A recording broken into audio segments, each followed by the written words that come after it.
I would ask the editor of the book, Vikk Novotny, to tell a bit about the background of the book and how did it all happen. Okay. Do I stay here? Yeah, I'll stay here. I think I'll stay sitting. Yeah. So thanks to all of you for being here. The CES is very glad that we can act as a co-organizer of this seminar.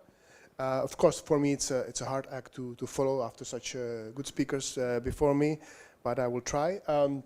First, briefly about the CES, the Center for European Studies. We are the political foundation and think tank of the European People's Party. Our job is to advance center-right thought and to contribute to the formulation of EU and national policies. We have 26.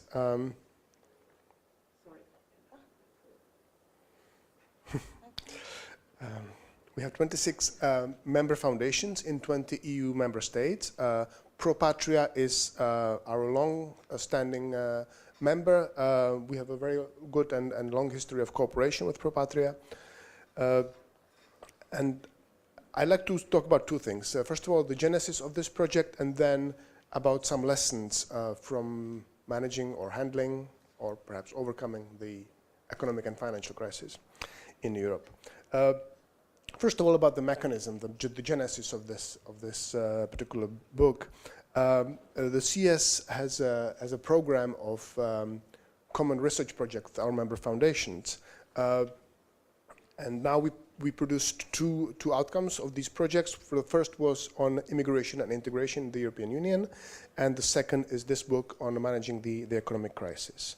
The way it works. Our member foundations appoint or nominate authors that then cover their country or their region. So here in Estonia, it was Andres Arak to write the Estonian chapter, but we have authors from many other countries and even one region, Catalonia in Spain. In addition, the CS appoints authors for some countries where, for example, we don't have a foundation. In this particular book, it was Poland and France and Norway. And the CS also produces the final conclusions or synthesis, which was also the case this time. In this book, each chapter covers the economic characteristics of that country. It describes what happened actually during the financial and economic crisis, how the crisis developed, gives you the figures. It assesses government and central bank responses, and then it outlines policy recommendations. Overall, I think this book provides a narrative of economic policy for the European center-right. It tells the story of where we're coming from and where we're going. I think the overall story, I can only echo what was already said. Yes, the EU suffers from a lot of problems. Economically, we have structural problems, and our economies are not competitive enough. Now, let me outline 3 lessons from the crisis. First of all, it turns out that those countries that reformed before the crisis started then did better when the crisis actually hit. I can only give the example, for example, of Finland or other countries in Central Europe, which had their banking problems in the 1990s. This actually led them to overhaul their banking systems, to recapitalize their banks, to improve supervision. And when the current crisis hit, their banks were ready, and they didn't experience any significant problems. Other examples include Germany, which reformed its labor market in the 1990s, and then even more in the early 2000s. It happened to be the work of a social democratic chancellor who actually was in charge of those labor market reforms. But then, yes. So even our socialist opponents can sometimes have good ideas, but these ideas were then supported and taken further by the governments of Angela Merkel. And it turns out that Germany's unemployment actually decreased during the crisis thanks to a flexible and well-functioning labor market.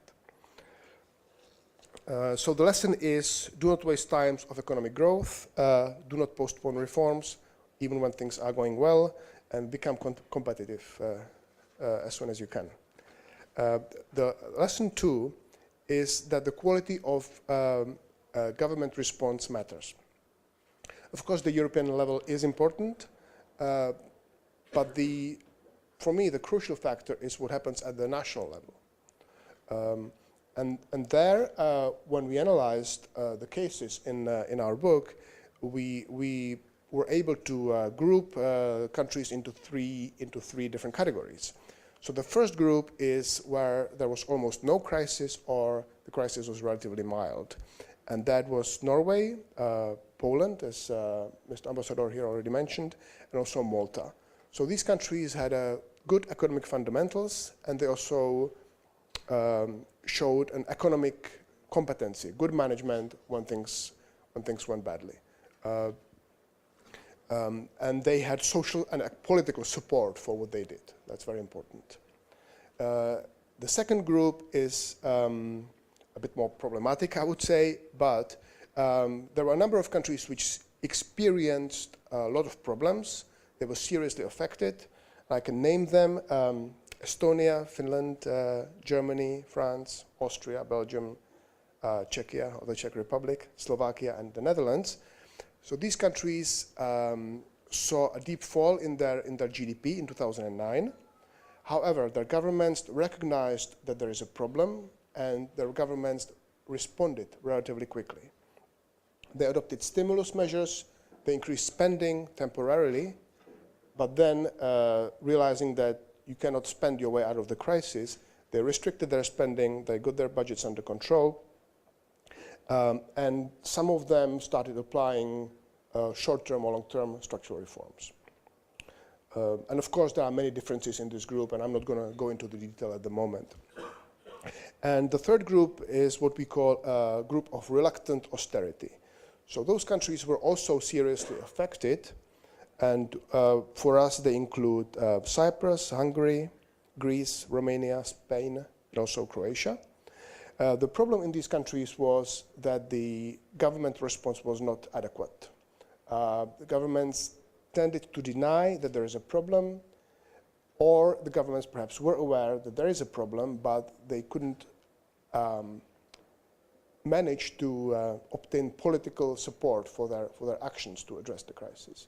In some cases, there were political conflicts, disputes within parties and between parties, political gridlock, sometimes vested interests disabled those reforms. And what happened in practically all of these cases, the countries ended up with a bailout from the outside. Either the International Monetary Fund, because those countries don't have the euro as their currency, or the IMF plus the European Union. Some of them now are doing relatively well. They're managing to getting out of the bailout.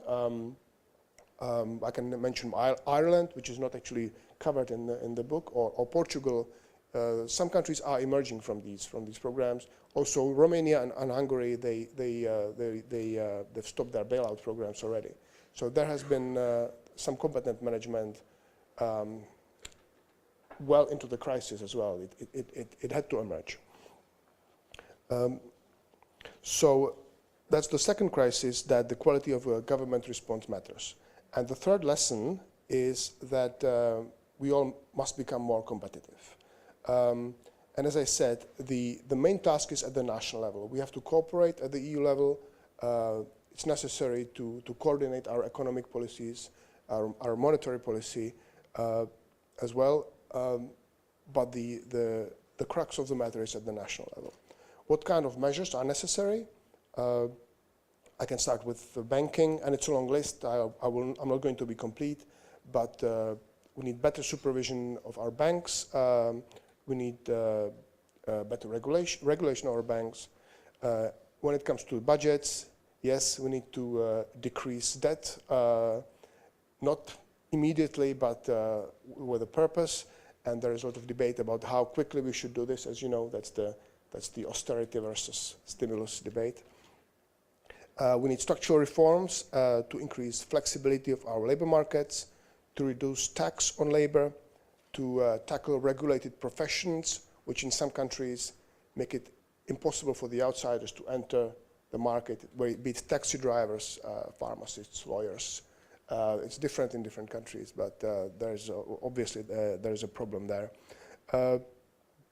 We need to attract young people, immigrants, and disabled to our labor markets as well. We need to tackle monopolies. We need to improve the working of our public administration systems, and we need to stimulate investment. And I will stop there, although I could continue.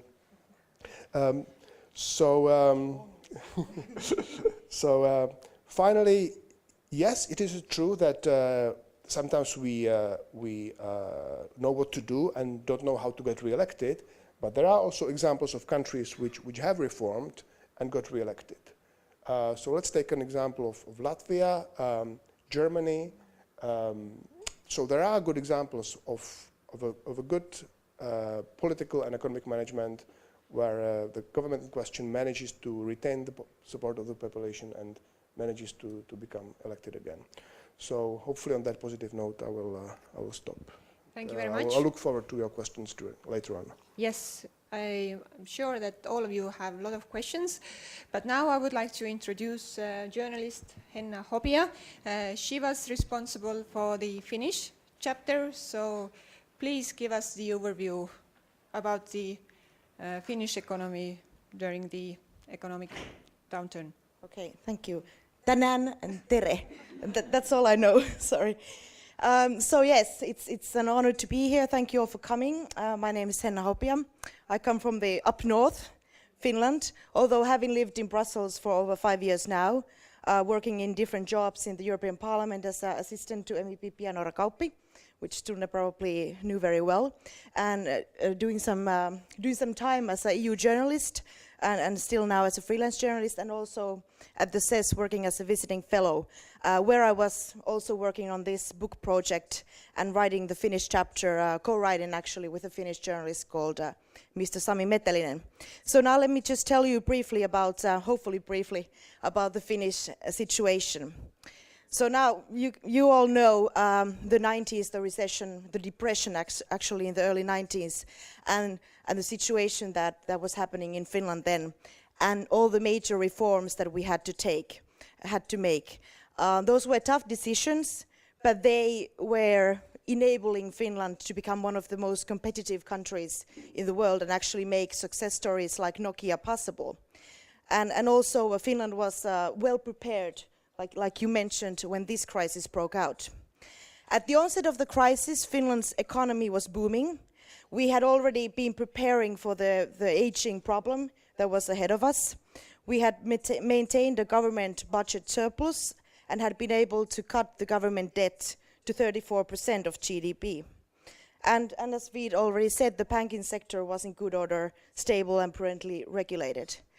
And because the banking sector was in good order, the financial crisis that hit the world and Europe didn't have a direct impact in Finland, but it impacted us indirectly. Like Estonia, Finland is a sort of open and a small economy in that sense, so we rely on exports and trade. So when Europe was hit, indirectly Finland was hit as well, and actually became one of the most severely hit countries by this crisis. So as trade volumes dropped, so did the Finnish GDP. And at the time, in 2009, the Finnish contraction of GDP, 8.5%, was the biggest, the most severe contraction in that time's Eurozone countries and EU 15. Estonia's 14 was of course a lot bigger, but at that time in the Eurozone countries, this Finnish contraction was a huge thing. And also the share of exports in the GDP dropped with 10% points, from 47% to 37%. So that was a big decrease. The current account account balance worsened a lot. It actually became negative, went to deficit for the first time since 1993, so that was a big deal.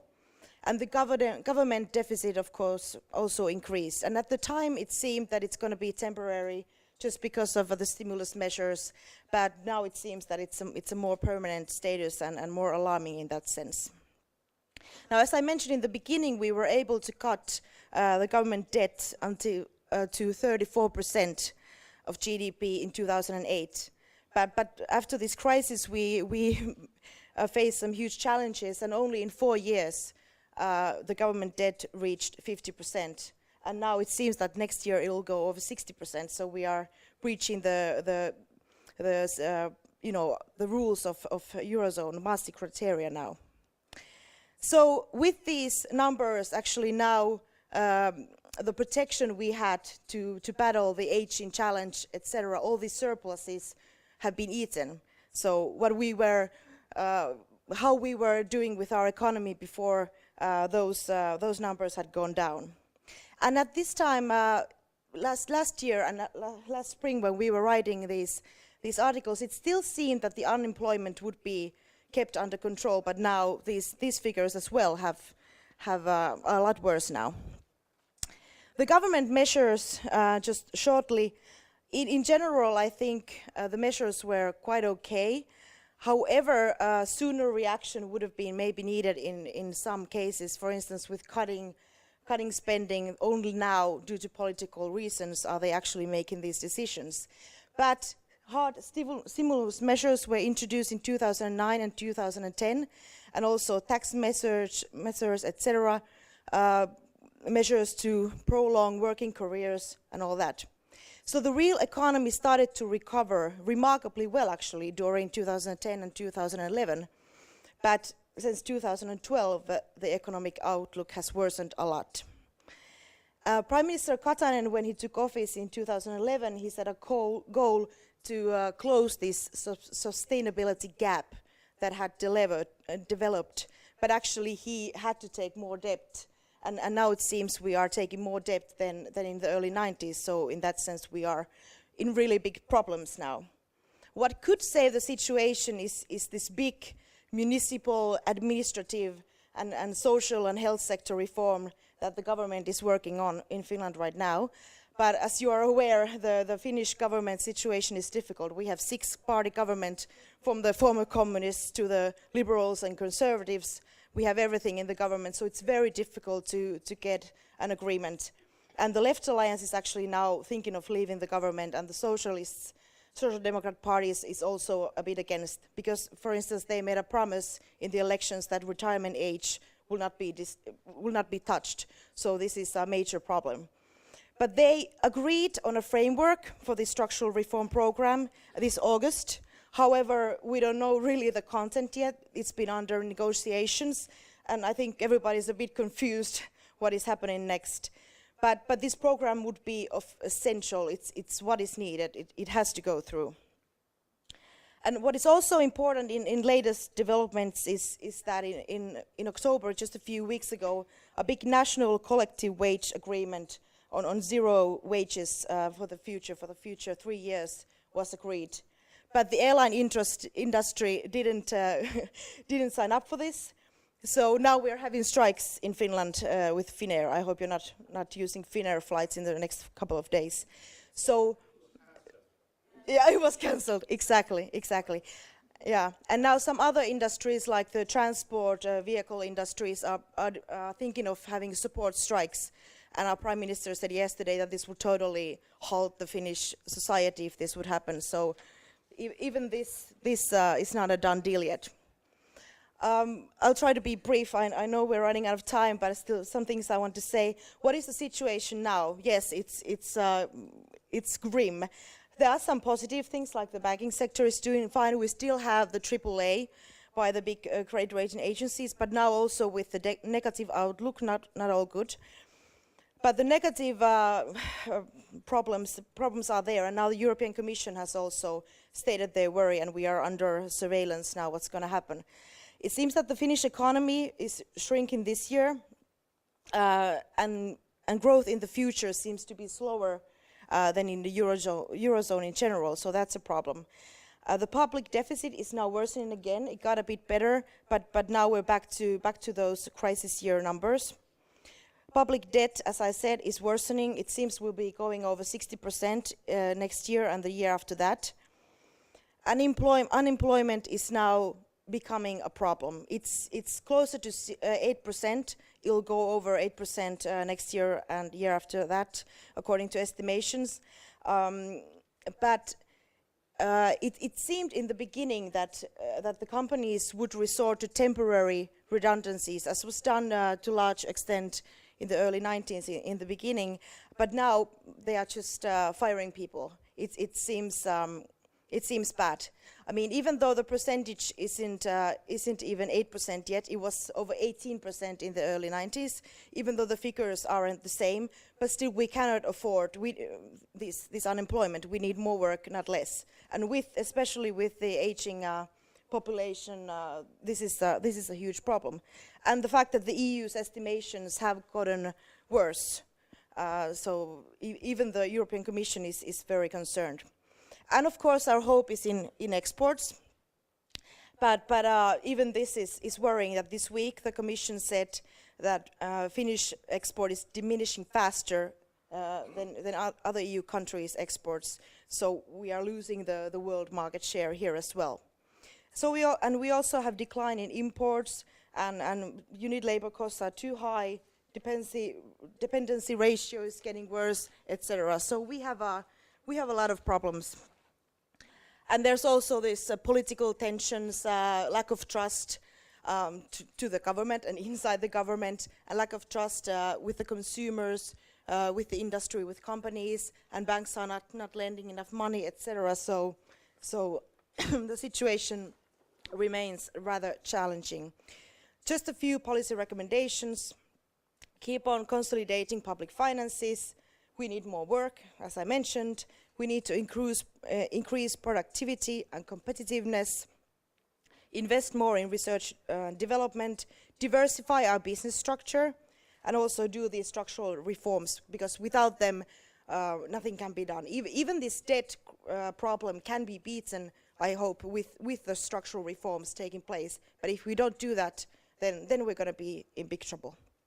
Thank you.